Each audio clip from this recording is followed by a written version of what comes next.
India is a massive subcontinent, but along its eastern border, the landmass collapses into a bottleneck between Nepal and Bangladesh, exactly 22 kilometers wide.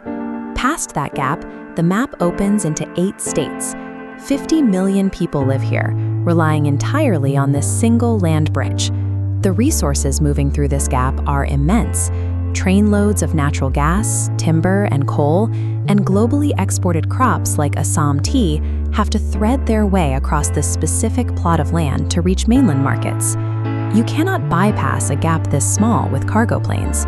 Sustaining a population this large takes thousands of tons of daily cargo. That requires constant, uninterrupted truck and rail transport. This bottleneck, widely known as the Siliguri Corridor or the Chicken's Neck, functions as a high-pressure artery.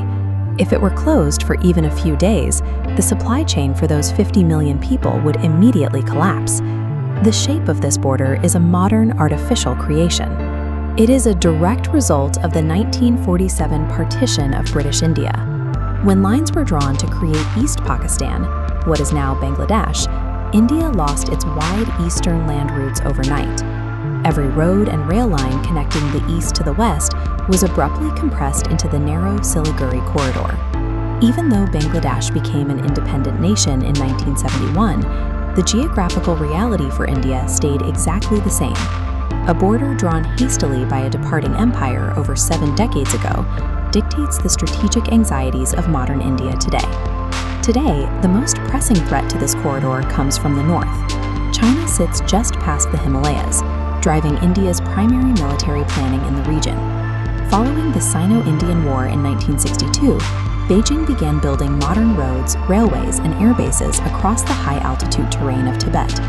While Chinese forces can maneuver on a developed plateau, the Indian military faces a logistical bottleneck.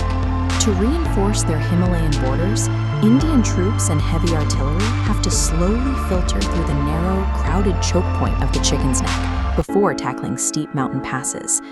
In any armed conflict, the Siliguri Corridor forces India to defend a massive front line through a heavily restricted 22-kilometer straw.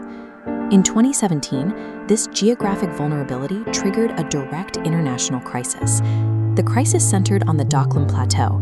It's a piece of territory disputed by China and Bhutan, but strategically, it sits right above the Siliguri Corridor, offering a clear line of sight down to the valley floor. When Chinese engineering units attempted to extend a road into this plateau, Indian troops physically intervened. The resulting military standoff lasted for 73 days at high altitude. Every skirmish on these ridges is a high-stakes struggle for leverage over the 22-kilometer lifeline below. If the weakness is so obvious, why hasn't an adversary simply cut the neck?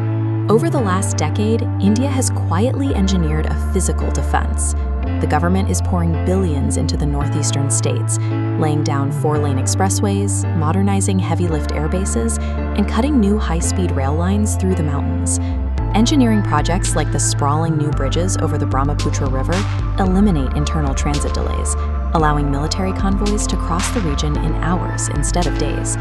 By hardening the terrain on the other side of the bottleneck, India has turned an isolated territory into a heavily armed, agile fortress. Pouring concrete is only half the strategy.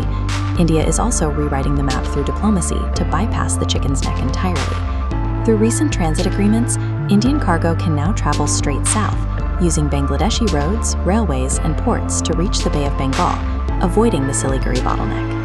At the same time, the government's Act East policy is pushing physical connections outward, building new highway networks from India's northeast straight into Myanmar and Thailand to establish redundant lifelines. International partners like the US and Japan now view the stability of these borders as a prerequisite for broader maritime security in the Indo-Pacific.